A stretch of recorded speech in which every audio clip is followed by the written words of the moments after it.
محمد وعلى آله وصحبه وبارك وسلم. الفاتحة.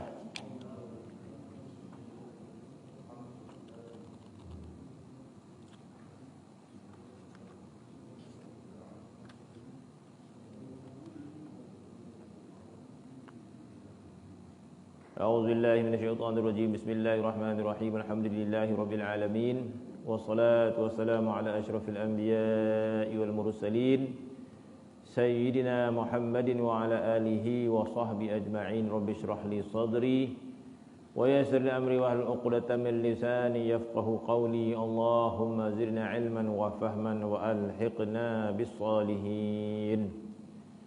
Sambungan kitab Syama'il Rasulullah sallallahu alaihi wasallam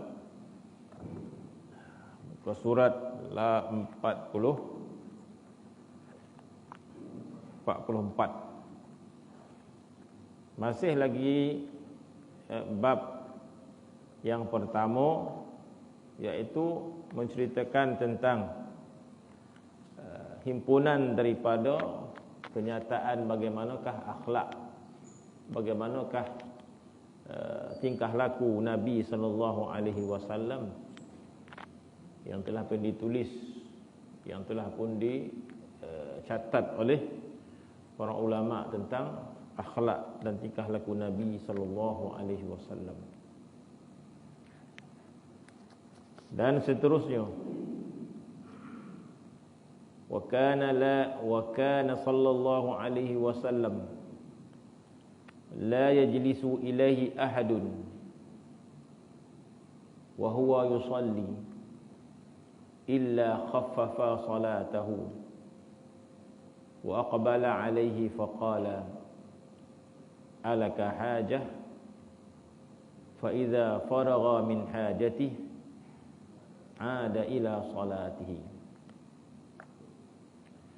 Seterusnya riwayat yang menceritakan bagaimanakah pribadi Nabi kita Muhammad sallallahu alaihi wasallam. Mudah-mudahan Allah Subhanahu wa taala memberikan pandangan rahmat, memberikan pandangan maghfirah kepada kita ketika mana kita mempelajari, ketika mana kita membaca, mengetahui sedikit sebanyak tentang akhlaknya baginda sallallahu alaihi wasallam. Di antara akhlak baginda sallallahu alaihi wasallam yang perlu kita pelajari, yang perlu kita mengetahui, selain daripada bagaimanakah caranya Nabi sallallahu alaihi wasallam menjalinkan hubungan dengan Allah Subhanahu wa taala, kita juga patut mempelajari bagaimanakah hubungannya Nabi sallallahu alaihi wasallam dengan manusia. Apakah Nabi sallallahu alaihi wasallam hanya menjaga hubungan dengan Allah semata-mata atau bagaimana? Nabi sallallahu alaihi wasallam sudah pastilah orang yang paling menjaga hubungan dengan Allah Subhanahu wa taala. Tapi dalam masa yang sama juga, Nabi juga menunjukkan contoh yang baik untuk kita memahami bagaimanakah cara Nabi sallallahu alaihi wasallam menunjukkan akhlaknya kepada manusia, menunjukkan akhlaknya kepada orang mukmin, orang muslim. Masya-Allah. Sehingga Allah Subhanahu wa taala memuji Nabi sallallahu alaihi wasallam dalam Al-Quran. Maka Allah mengatakan, wa innaka la'ala khuluqin azim. Wa innaka ya Muhammad, sesungguhnya engkau itu berada pada akhlak yang cukup hebat, akhlak yang cukup agung. Khuluqin azim, akhlak yang begitu agung. Jadi bagaimana akhlak Nabi yang agung ini? Bagaimana dia katakan akhlak Nabi yang begitu hebat ini? Jadi sudah pasti kita ingin mengetahui bagaimanakah dia dikatakan agungnya akhlak Nabi sallallahu alaihi wasallam. Maka Nabi sallallahu alaihi wasallam yang sebelum ini menceritakan bagaimana perihal Nabi. Perihal Nabi hubungannya dengan Allah Subhanahu wa taala itu bagaimana? Masya-Allah. Sebelum ini digambarkan Nabi sallallahu alaihi wasallam wa kana la yaqumu wa la yajlisu illa ala zikrillah taala. Masya-Allah. Itu yang digambar, yang diriwayatkan. Wa kana, dan adalah dia, yakni Rasulullah sallallahu alaihi wasallam, la yaqumu, tidaklah ketika mana Nabi itu berdiri, wala yajlisu, dan tidaklah ketika mana Nabi itu duduk, illa ala zikrillah, kecuali di atas berzikir kepada Allah. Masya-Allah, kita kata ya. Bila Nabi bangun saja menyebut Allah, sama ada subhanallah, sama ada ya Allah, atau mesti menyebut nama-nama Allah Subhanahu wa taala. Setiap kali kita menyebut apa sahaja nama Allah Subhanahu wa taala, maka itu nama zikrullah. Awidu ar-Rahman, awidu Allah, awidu ar-Rahman, ayyamma tad'u falahul asmaul husna. Dalam Al-Quran Allah Ta'ala berfirman, awidu Allah, sama ada kamu menyebut Allah, menyeru nama Allah. Awidu ar-Rahman, ataupun kamu menyeru nama ar-Rahman. Ayyamma tad'u, mana-mana pun yang kamu sebut nama Allah Subhanahu wa taala, walillahil asmaul husna, bagi Allah itu ada nama-nama yang cantik-cantik. Jadi bermaksud selain daripada kita menyebut Allah, kita boleh menyebut sifat-sifatnya yang sebagaimana digambarkan terhadap nama-namanya itu. Jadi ulama mengatakan Allah mempunyai beberapa nama. Nama zat, ismu zat, dan dia disebut ismu sifat. Allah Ta'ala ada dua nama zat, nama dirinya. Kemudian Allah Ta'ala ada nama sifat, asma'us sifat, nama sifat. Jadi nama dirinya Allah adalah Allah. Nama diri Tuhan itu adalah Allah. Itu nama Allah, itu adalah ismu zat. Allah adalah ismu zat. Contoh seseorang, nama dia siapa? Nama dia Ibrahim, kan? Nama dia Ibrahim. Jadi bila orang tu nama Ibrahim, bila disebut Ibrahim, itu nama dirinya orang itu. Kalau nama orang tu Ibrahim, tak ada makna apa-apa lah. Atau nama orang tu Musa, apa maksud Musa? Tak ada. Nama orang tu Musa, nama dia Musa. Tetapi terkadang seseorang itu diberikan nama dengan sifat dia. Contoh, kita gelar orang tu si pemurah. Siapa yang datang? Alah, yang si pemurah itulah. Kita bagi dia nama si pemurah. Kita bagi nama orang tu, alah, orang kaya tu.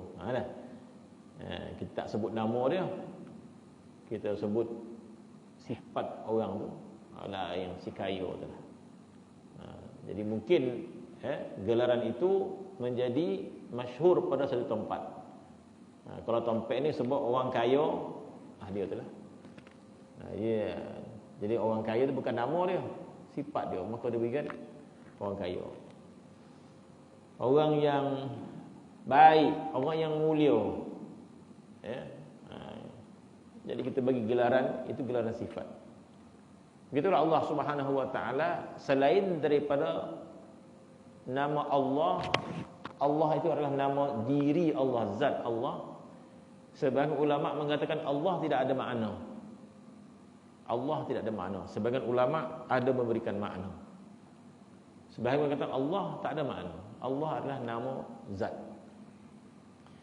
Adapun nama-nama sifat, itu ada makna. Ar-Rahman, Jadi bila kita sebut Ar-Rahman, itu merujuk kepada Allah. Allah itu di antara nama dia Ar-Rahman. Tetapi apabila Allah Ta'ala diberikan nama Ar-Rahman, itu merujuk kepada sifat Allah Ta'ala yang Maha Pemurah. Ar-Rahim, di antara nama Allah Ar-Rahim. Jadi bila Allah diberikan nama Ar-Rahim, itu menggambarkan sifat dia yang Maha Penyayang.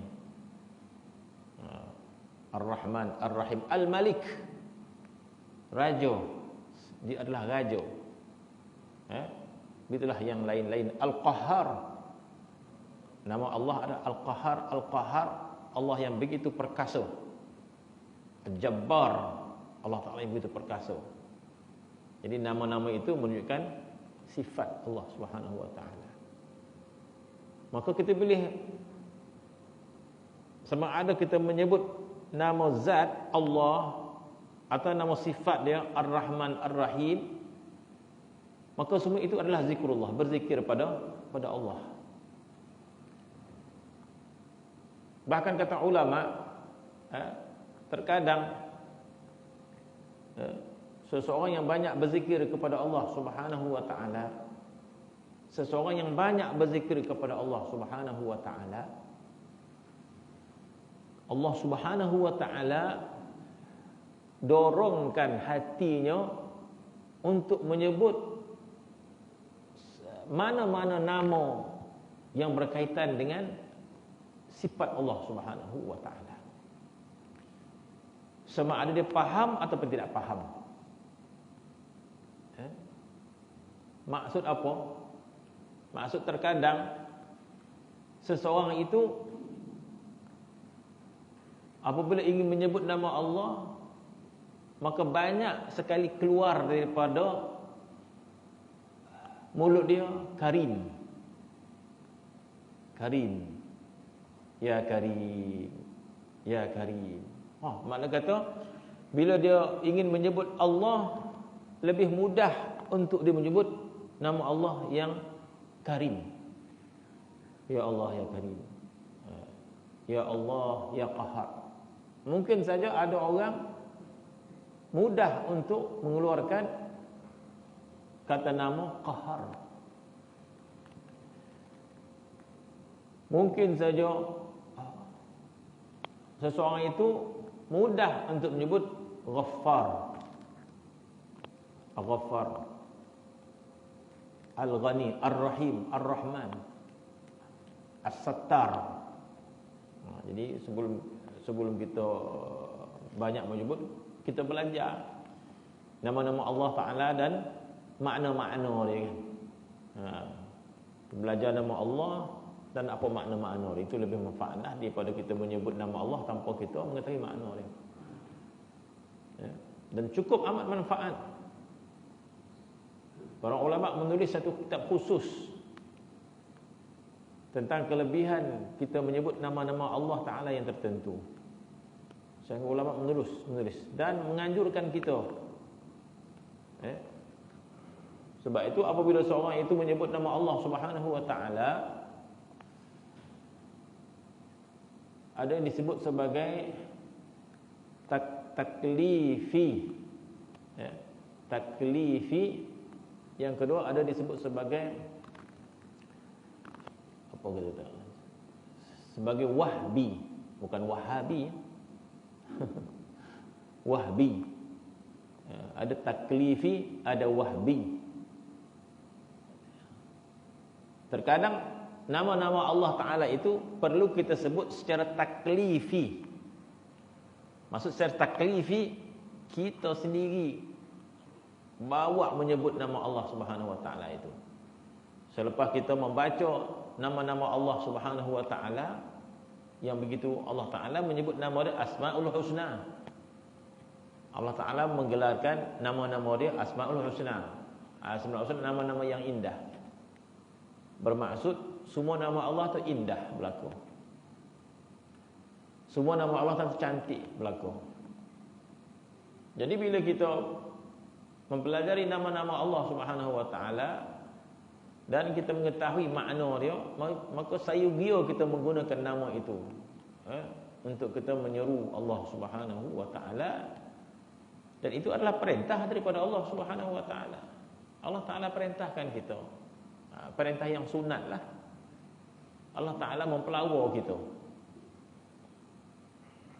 Awidu Allah, awidu Ar-Rahman. Ayyamma tad'u falul asmaul husna. Ya, Allah mempelawar kita. Sama ada kamu menyebut Allah, sama ada kamu menyebut Ar-Rahman. Mana-mana nama Allah Taala yang kamu sebut, maka Allah Taala itu memiliki nama-nama Al-Husna. Maka apabila kita mempelajari nama-nama Allah Subhanahu wa taala, maka ulama kata sayyidiyah, dan bahkan nama Allah Taala itu ada khususiat yang tertentu, ada rahsia, ada sir daripada nama-nama Allah Subhanahu wa taala itu. Sebagai contoh ulama mengatakan, sekiranya kita berada dalam keadaan susah, kesempitan hidup dan sebagainya, apakah nama Allah Ta'ala yang berkhasiat untuk kita gunakan? Dah, kita sebut nama Allah Ta'ala Ya Ghani. Ya Ghani. Ghani maksudnya kaya. Maka ditambah lagi oleh ulama, bukan sekadar Ghani, Hamid, terpuji. Allah Ta'ala yang maha kaya dan maha terpuji. Ya Allah, Ya Ghani, Ya Hamid. InsyaAllah. Ya Allah, Ya Ghaniyu Ya Hamid. Allah yang maha kaya, Allah Ta'ala yang maha terpuji.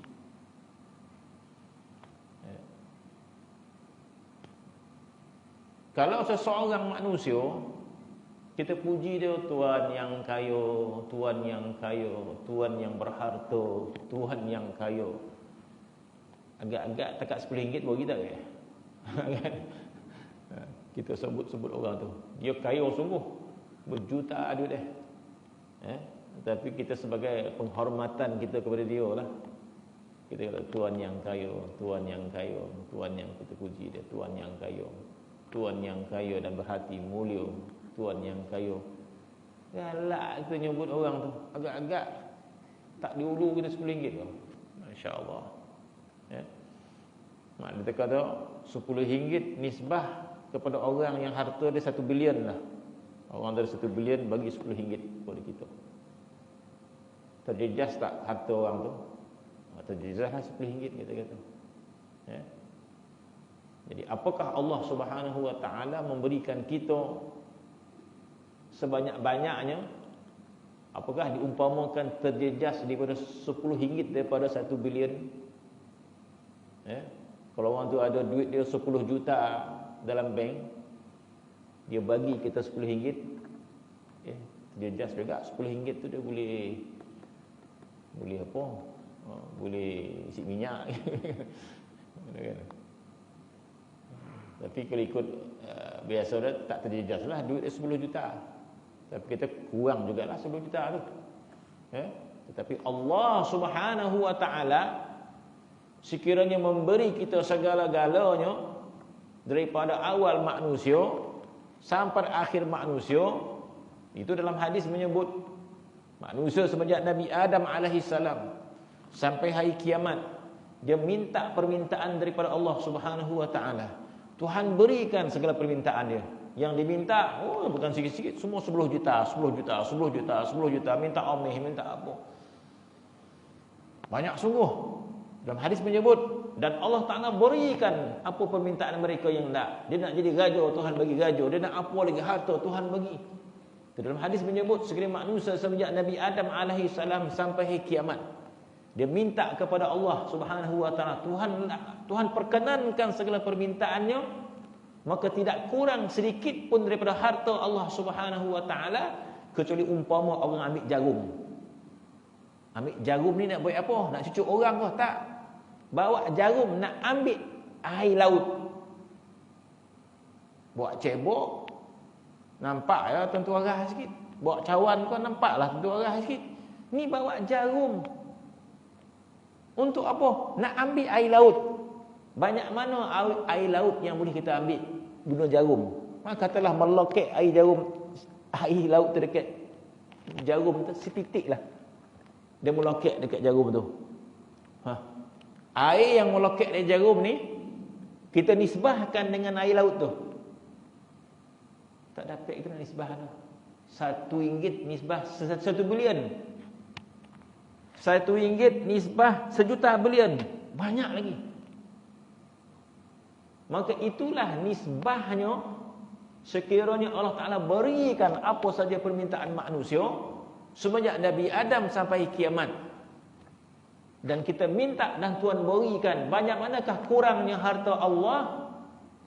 Umpama orang mengambil air laut dengan jarum, maka yang ada di jarum itulah permintaan segala manusia, dan yang tinggal laut itulah harta yang tinggal di sisi Allah Subhanahu wa taala. Masya-Allah, Allah Taala Maha Kaya. Jadi ulama mengatakan dah kita menyebut nama Allah ya Ghaniyu ya Hamidun, ya Ghaniyu ya Hamid, ya Ghaniyu ya Hamid, maka Allah Subhanahu memberikan kita kekayaan. Allah Ta'ala memberikan kita kemudahan. Kita menyebut nama Allah Ta'ala ya Ghaffar. Allah Ta'ala Maha Pengampun. Masya Allah, kita tak guna kan nama Allah banyak. Allah banyaknya dosa kita kata, sempitnya dada kita. Kenapa kita tak menyeru nama Allah ya Ghaffar? Ghaffar sifat mubalaghah daripada Maha Pengampun. Ghafir pengampun, Ghaffar bersanyatan pengampun. Ya Ghaffar, ya Ghaffar, ya Ghaffar, ya Ghaffar dan sebagainya. Maka kata ulama, sama ada kita menyebut nama itu dengan taklif.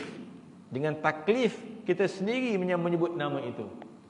Dan terkadang nama itu disebut sebagai wahbi. Wahbi ini bukan taklif, tetapi dari dalaman kita menolak lidah kita untuk menyebut nama tersebut. Masya Allah, kita kata tanpa kita merancang, keluar daripada lidah kita Karim, contoh dia kan, ya Karim, Masya Allah. Jadi kata ulama, ketika itu kita menyebut nama Karim itu dengan penuh makna, dengan penuh makna, maka Allah Subhanahu wa ta'ala akan memandang kita dengan penuh kemuliaan. Masya Allah. So dekat Mosi lu ada pakcik itu, Masya Allah, bukan dia buat-buat tak, tapi memang kalau kata membising betul lah makcik, tak, dia menjorit Karim di masjid tu. Kalau kau pergi Mosi tahulah, dekat masjid Karim, Karim. Bukan dia buat-buat tak. Makna kata makna luapan hatinya itu, hatinya meluap-luap nak menyebut nama Allah. Kita ni lalap. Nak menyebut nama Allah tu lalap. Orang meluap-luap hatinya nak menyebut nama Allah. Maka tak boleh nak tahan, maka terkeluarlah luahan daripada hatinya. Maka ini adalah zikir yang begitu dipandang oleh Allah Subhanahu wa taala. Kita ni zikir kita, zikir yang lalap. Kita nak bangunkan hati kita, marilah berzikir, marilah berzikir. Allah latih, kita kata, kita memaksa diri kita menyebut nama Allah Subhanahu wa taala. Orang yang hatinya dipenuhi ingin menyebut nama Allah Subhanahu wa taala, meluap-luap hatinya ingin menyebut nama Allah, maka tidak tertahan untuk menahannya, maka diluahkan perkataan itu. Maka Nabi SAW hubungannya dengan Allah, wa kana la yaqumu wa la yajlisu illa ala zikrillah. Maka zikrullah Nabi ini adalah luapan hatinya, bukan lagi taklif ditarik-tarik kita ni. Mungkin kita paksa nak tidur berzikirlah dulu. Wah, kita pun duduklah sebentar. Zikir pun habis, zikirlah apa? Subhanallah, subhanallah. Tak sampai 10 lalap dah. Contohlah kan. Jadi malam esok malah terlupa pula kata-kata. Apa kau tak khabaran. Jadi kita ni jenis lupa nak berzikir. Kita ni jenis orang berlupa nak berzikir kan. Kau tak sabut ataupun tak ada kita ada jadual kita, jadual kita nak tidur, kau nak berzikir, nak apa nak zikir. Terlupalah nak baca rutin. Kan tak? Jadi makna kita ni berzikir itu kita perlu paksa untuk berzikir. Sehingga kalau kita lupa, tak zikir kita. Jadi orang yang Masya Allah, kita kata ahlillah, zikirnya itu umpama makan. Makan kita lupa tak? Ya Allah, dan 3 hari terlupa makanlah. Mana mungkin 3 hari kita terlupa makan? Kalau ajak kan kita carilah benda nak makan. Sebab apa? Lapar.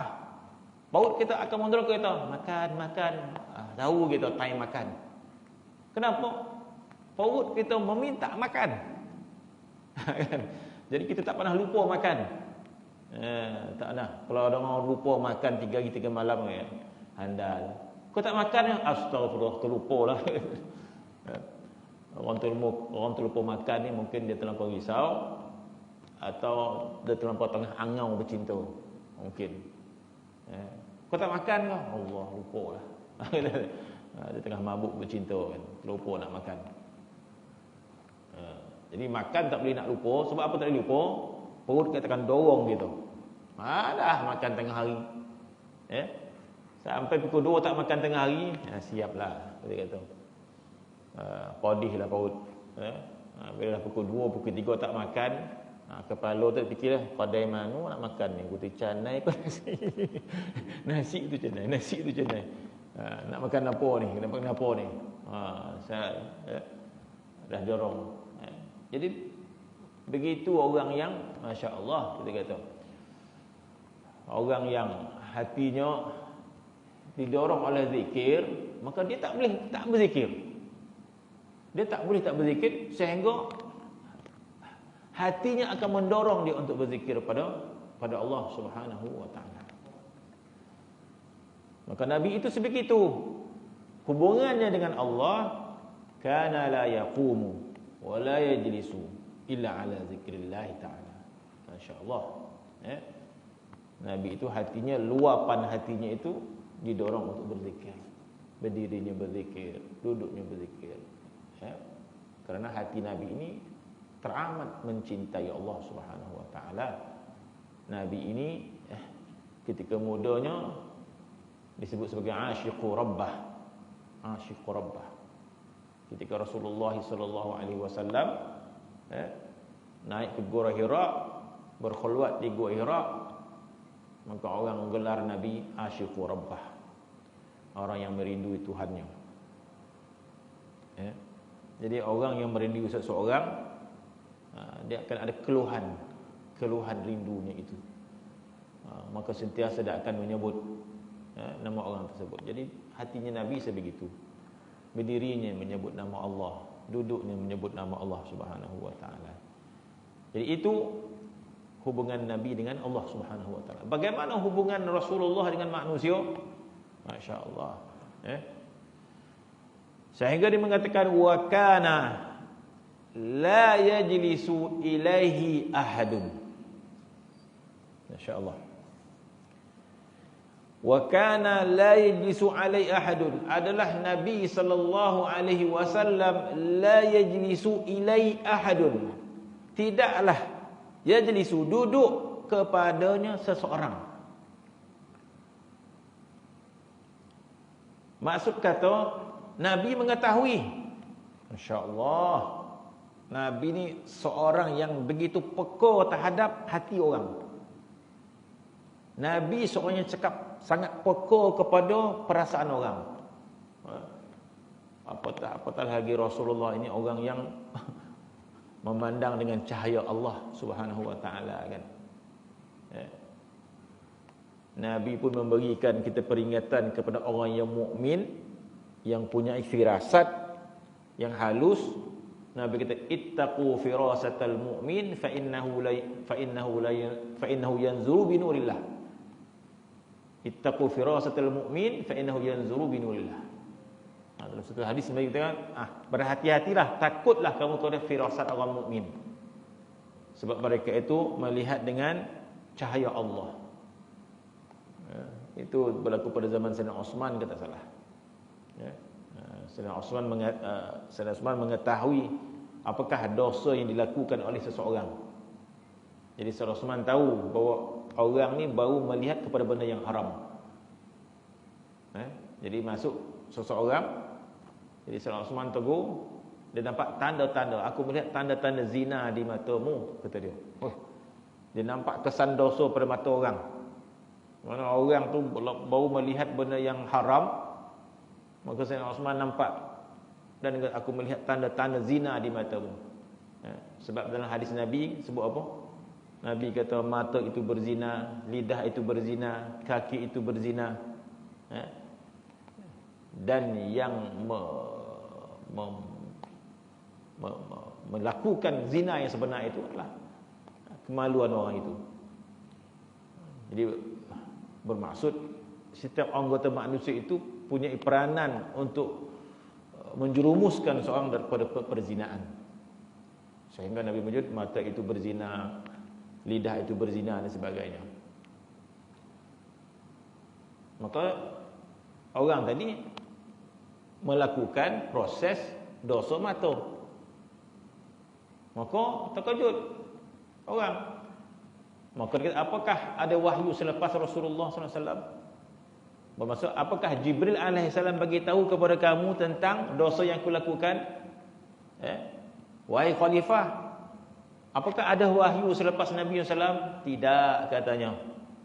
Yang ada itulah firasatul mu'min, firasat orang mukmin. Ittaqu firasatul mu'min fa innahu yanzuru bi nurillah. Takutkanlah firasat orang mukmin kerana dia melihat dengan pandangan Allah. Bermaksud kuat membaca hati orang, mengetahui. Apatah lagi Nabi kita Muhammad sallallahu alaihi wasallam. Nabi amat mengetahui. Bahkan Nabi mengetahui hajat para sahabatnya berhajat apa.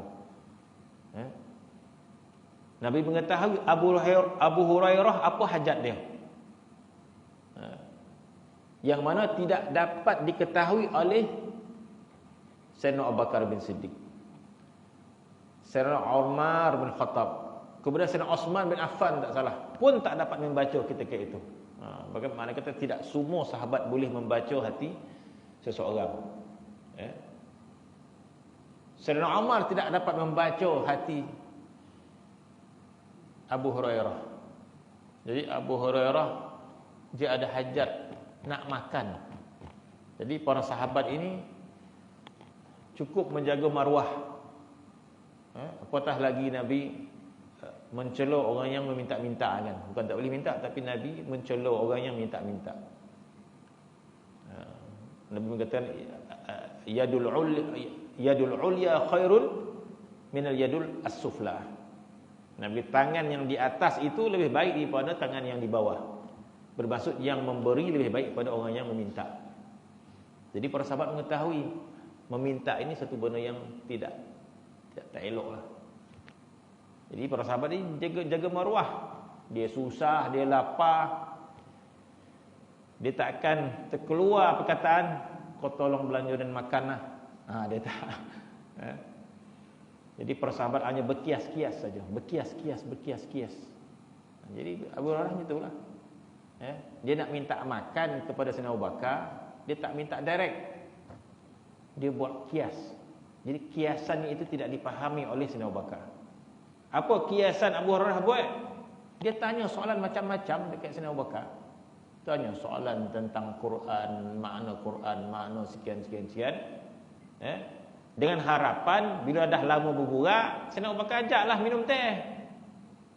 Jomlah minum teh. Alhamdulillah. Maksudnya dia tanya Sayyidina Abu Bakar tentang sekian, jawab. Tak faham Sayyidina Abu Bakar tentang hati. Habis balik Sayyidina Abu Bakar, datang Sayyidina Umar, tanya soalan lagi. Dengan harapan bila dah lama berburak, Sayyidina Umar ajak minum teh. Jomlah minum teh. Dia nak diajak, dia tak ada. Kau ajaklah dia minum teh. Dia tak sanggup. Macam kita selambur yo. Belajar teh. Abu Hurairah tak sanggup. Dia hanya berkias-kias, tanya soalan. Sayyidina Umar tak ajak dia minum. Datang Sayyidina Osman, tanya soalan, tak ajak dia minum. Sabar lagi.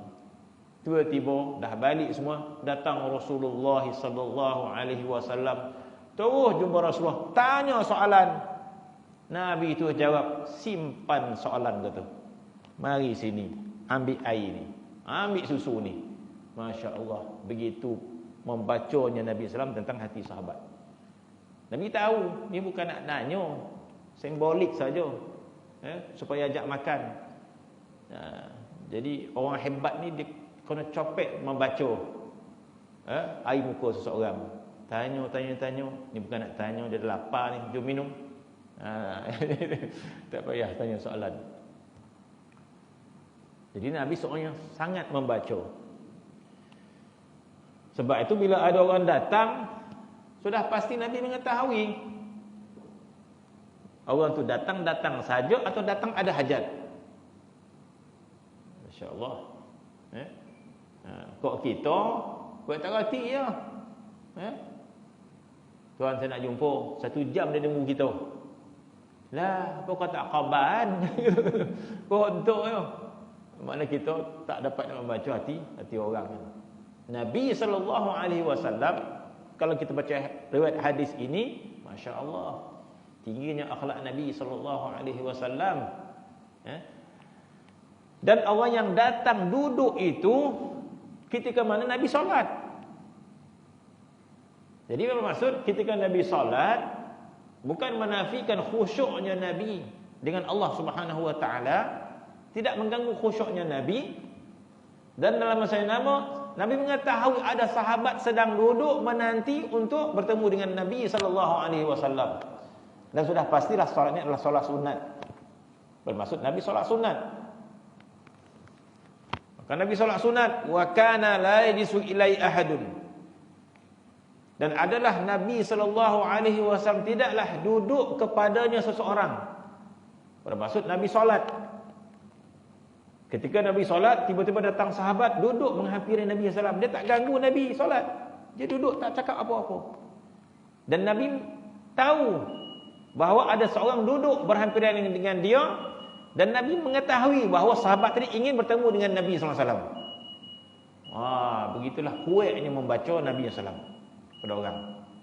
Rasa-rasa orang ni ada hajat. Itu Nabi SAW. Kok kita tak kita peduli kan dah.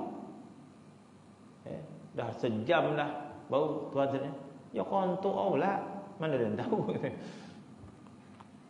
Wa kana la yusud ila ahadun wa huwa yusalli.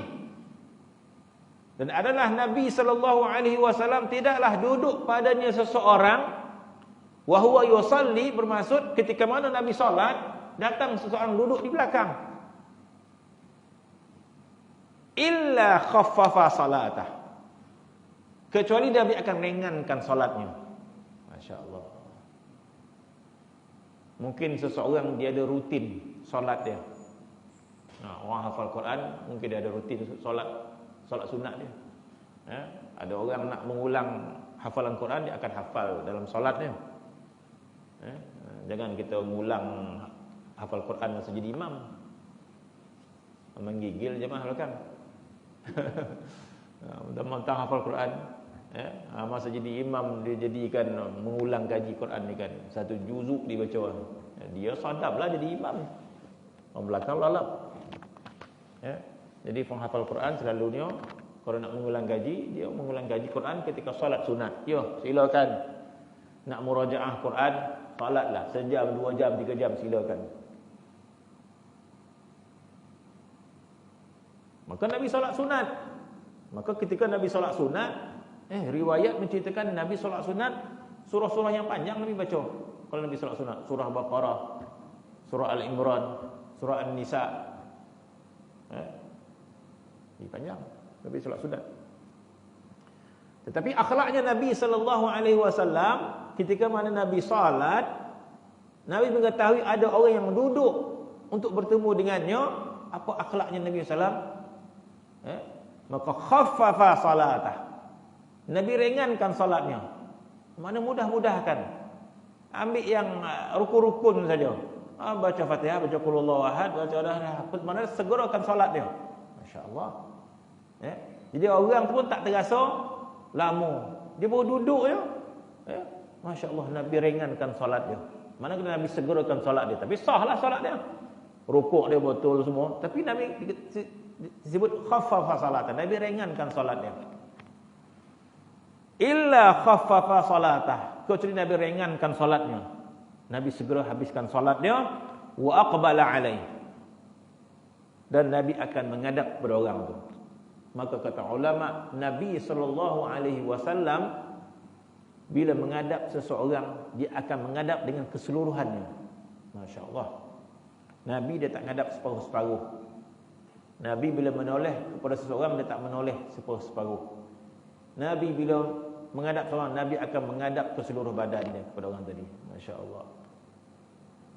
Itu tanda apa? Itu tanda penghormatan, itu tanda kemuliaan kepada seorang. Masya Allah. Walaupun Nabi dengan kebesaran dia, dengan kemuliaan dia, tetapi bila Nabi menghadap kepada seseorang, Nabi akan menghadap keseluruhannya kepada orang tadi. Itu akhlaknya Nabi sallallahu alaihi wasallam. Wa aqbala alaihi. Nabi segerakan solat dia, dan Nabi akan bertemu dengan orang tu, menghadap orang tu. Menghadap orang tu. Faqala. Maka Nabi berkata kepada orang yang duduk tadi, dan Nabi tahu dia ada hajat. Maka Nabi bertanya, alaka hajatan? Alaka hajatun? Kamu ada hajat apa? Maka orang tu ditanya, nak bertanya soalan ke, nak apa ke? Maka maksud kata di antara akhlaknya Nabi SAW, Nabi menudaikan hajat seseorang. Nabi mendengar hajat seseorang. Nabi memenuhi hajat orang. Masya Allah, kita kata. Di antara amal kebaikan yang orang tidak berebut untuk melakukan adalah memenuhi hajat orang. Jadi memenuhi hajat orang ini adalah suatu amal yang paling besar. Sehingga disebut apa? Lebih afdal daripada kita i'tikaf di Masjid Nabi. Berapa lama? Setahun ke apa? Kita semangat nak pergi Mekah, semangat nak Masjidil Haram, semangat nak di Masjid Nabi, semangat i'tikaf di Masjid Nabi. Ada amalan yang lebih besar lagi, iaitu menunaikan hajat saudara kita. Maka Nabi katakan, alaka hajatun? Fa idza faragha min hajati. Bila orang tadi dah selesai dah hajat dah dengan Nabi SAW, maknanya Nabi menunaikan hajat orang tadi sampai selesai. Sampai selesai hajat orang tadi. Kerana Ra'i mengatakan fa idza faragha min hajati. Bila dah selesai hajat orang tadi, ada ila salati. Barulah Nabi kembali kepada salat ini. Bermaksud Nabi bila menunaikan hak manusia, Nabi akan tunaikan sehingga selesai. Dah habis dah, maka Nabi berikan waktu untuk Allah Subhanahu wa taala. Maka Nabi kita sallallahu alaihi wasallam satu contoh yang begitu hebat. Apa kehebatan Nabi? Nabi menunaikan hak semua orang. Masya Allah. Nabi menunaikan hak semua orang. Kenapa tidak? Nabi sendiri yang meninggalkan nasihat sebegitu. Wa atu kullu dhi haqqin haqqah. Wa atu kullu dhi haqqin haqqah. Dan satu hadis, hadis itu panjang. Hadis itu menyebut kullukum ra'in wa kullukum mas'ulun 'an ra'iyati. Hadis itu menyebut kamu semua adalah pemimpin. Ataupun hadis itu menyebut sesungguhnya bagi kamu terhadap isteri kamu ada hak, bagi kamu terhadap anak kamu ada hak, bagi kamu kepada ayah kamu ada hak, bagi kamu kepada ibumu ada hak, bagi kamu kepada jiran kamu ada hak. Bermaksud kita hidup ni semua orang ada hak. Mana semua orang ada hak yang perlu kita berikan haknya. Jadi kita kena tahu siapakah orang yang perlu kita tunaikan haknya. Kenapa? Sebab di akhirat ini akan ditanya oleh Allah Subhanahu wa taala. Wa kullukum mas'ulun an ra'iyatihi. Allah Taala mengatakan semua akan ditanya Jadi bermaksud ada orang yang berhak daripada kita, menuntut daripada kita hak. Jadi anak kita ada hak daripada kita, ayah kita ada hak, ibu kita ada hak, isteri kita ada hak, suami kita ada hak, jiran ada hak, semua ada hak. Oh, banyak betul hak. Sorry lah jadi manusia ni. Dan Allah Ta'ala akan tanya, malih nak mikir malih mikir pun akan ditanya juga. Kan? Macam kita buat kerja lah, banyak betul kerja, malih mikir malih fikir pun datang masa tu ada tanya oleh ketua kita kan, ni kerja ni buat lu kerja dah ditanya apa dan malih nak fikir dah. Jadi bila ada tugasan kita nak fikir tak nak fikir tetap akan ditanya kan. Maka Nabi sendiri yang menganjurkan kita wa'atu kullu dhi haqqin haqqah, begitu. Berikan setiap yang berhak itu haknya. Jadi siapakah orang yang paling menunaikan hak? Jadi sudah pastilah orang yang paling menunaikan hak adalah Nabi kita Muhammad sallallahu alaihi wasallam. Nabi lah orang yang paling menunaikan haknya sebagai suami.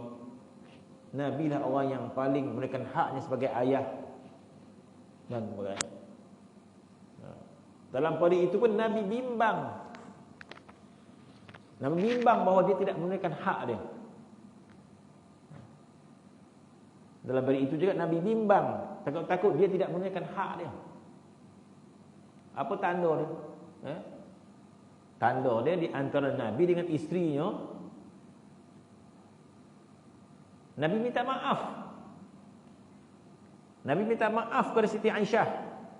Kenapa Nabi minta maaf? Sebab Nabi bimbang dia tidak menunaikan hak dia.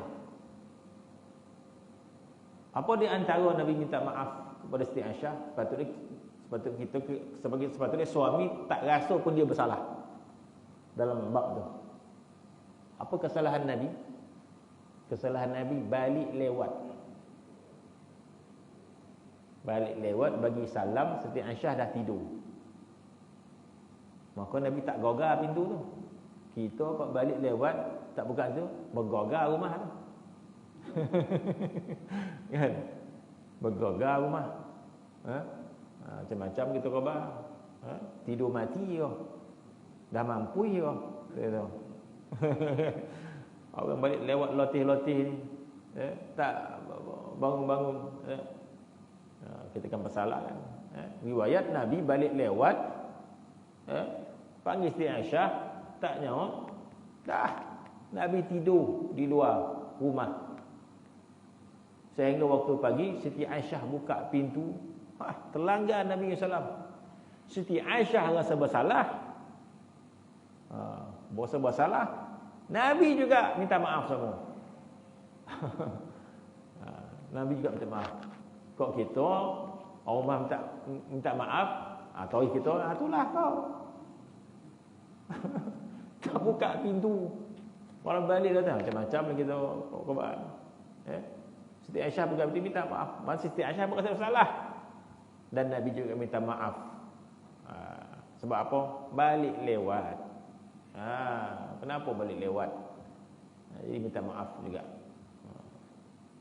Bermaksud Nabi juga bimbang bahawa dia tidak menggunakan haknya sebagai suami sebab balik lewat. Tetapi Nabi SAW orang yang paling menunaikan haknya. Maka begitulah riwayat. Bila kita baca, Nabi ini akan menunaikan hajat para sahabat. Masya Allah, kita kata. Jadi bila orang berhajat kepada kita, kita tunaikan haknya, maka kita adalah sebesar-besar ibadat. Sebesar-besar ibadat, sebesar-besar ketaatan adalah kita menunaikan hajat orang. Kita melaksanakan hajat seseorang. Kita menyelesaikan hajat orang. Kita menyelesaikan masalah orang. Itu janji Nabi SAW. Apa hadis dia?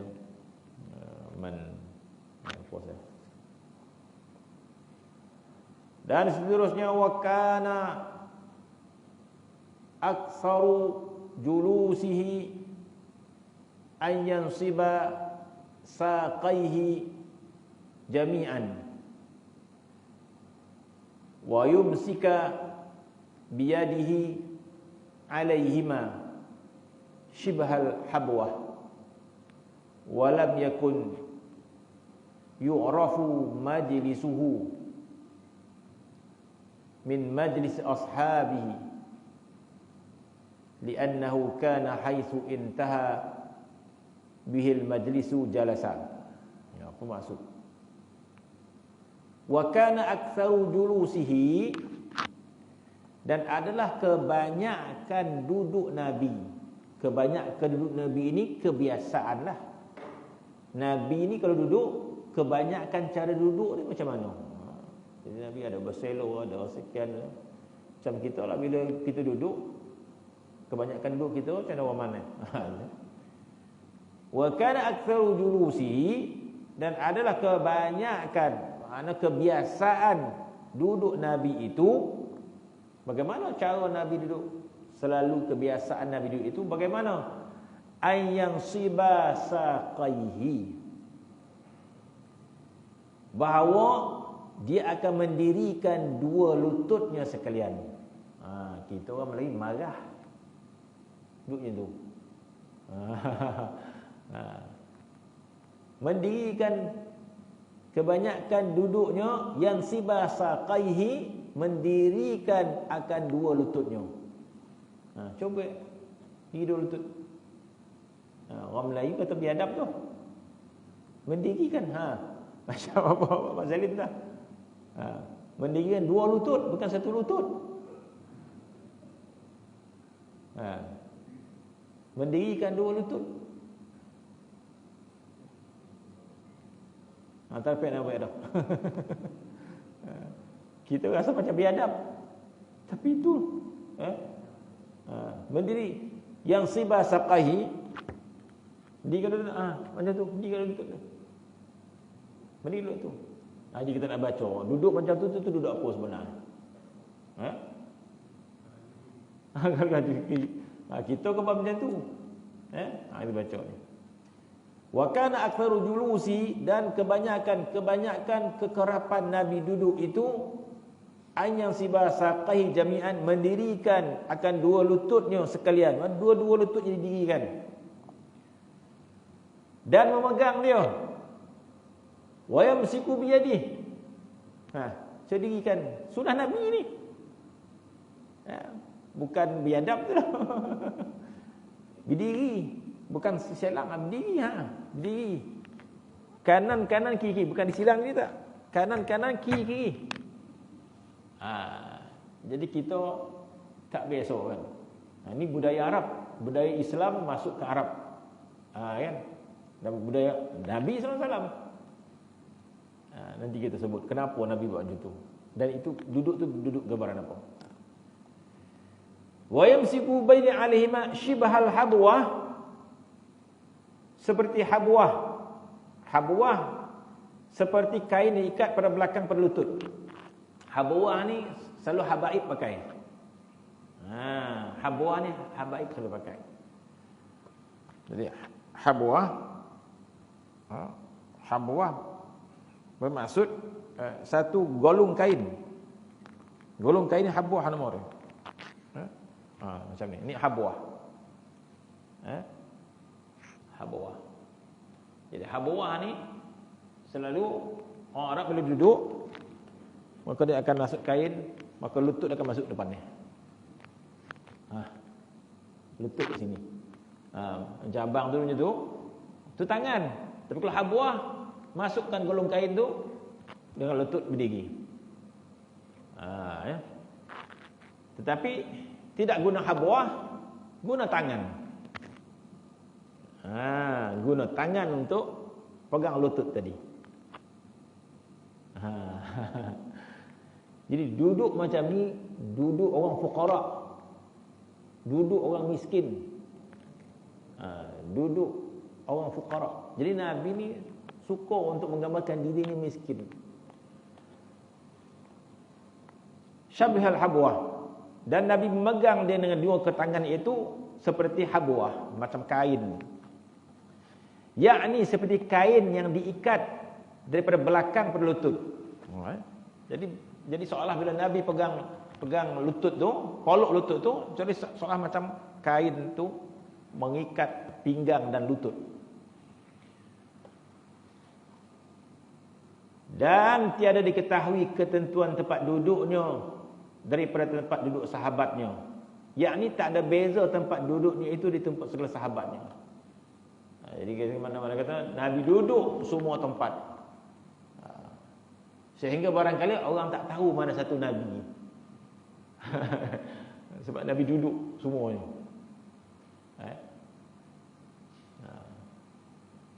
Jadi duduk macam tu adalah duduknya Nabi SAW. Tapi kalau kita buat, maka khaliklah orang. Apalah kau jual tu Naji tu. Kan? Maka itu di antara duduknya Nabi SAW. Wa ma ruya qattun madda rijlai bani ashabi. Mana duduk macam tadi itu tak biadab. Togakkan lutut tak, itu duduknya Nabi SAW. Yang tak eloknya macam mana? Yang tak eloknya bila kita melunjurkan kaki kita kepada seseorang. Itu tak elok. Maka Nabi wa ma ruya qattun bermaksud tidak pernah ada riwayat sekali-kali. Bermaksud tidak ada riwayat, tidak ada sahabat melihat. Sebab sahabat ni bila melihat Nabi, dia akan riwayatkan Nabi. Sahabat bila melihat Nabi, dia akan riwayatkan apa sahaja Nabi buat. Sehingga duduk Nabi tadi kan diriwayatkan oleh sahabat. Jadi bermaksud tidak terlepas sesuatu daripada gaya Nabi duduk dan sebagainya, kecuali para sahabat akan meriwayatkan. Jadi orang merhati Nabi ni. Macam mana cara berjalan, macam mana cara makan. Maka yang dinamakan melunjur, maka wa ma ruya qattun. Tidak ada riwayat sekali-kali mad dan dijlaihi Nabi melunjurkan kedua kakinya pada antara hadapan segala sahabatnya. Mad dan rijlaihi baina ashabi hatta la yudayyiqa bihima. Hingga jadi hatta la yudayyiq bihima bermaksud sehingga tidak menjadi picit ni apa dengan kedua kaki atas seorang. Bermaksud tidak menjadi sempit lah. Kan? Jadi macam kita dekat Mekah lah kan. Jadi dekat Mekah sempit-sempit. Jadi ketika orang ramai tak bolehlah kita melunjurkan kaki kita. Sebab tempat itu sempit. Jadi bila keadaan ramai, kita perlu duduk seadanya sajalah. Tak sepatutnya kita menyesakkan keadaan kan. Itu maksudnya. Maka Nabi tak pernah menunjuk kaki di antara sahabat hatta la yudayyiqa bihima, supaya kakinya itu tidak menjadikan suasana itu sempitlah. Jadi dia menggambarkan kalau tempat itu tak ramai orang, tak ada masalahlah. Jadi Nabi ketika ramai sahabat, Nabi tidak akan membuka kakinya. Nabi tidak menunjukkan kakinya sehingga boleh menjadi picit, menjadi sempit dengan kedua-dua kakinya di atas seseorang. Melainkan jika ada tempat itu luas. Kecuali tak ramai orang, maksud dia. Illa an yakunal makanu wasi'an la dhiq, kecuali tempat itu luas.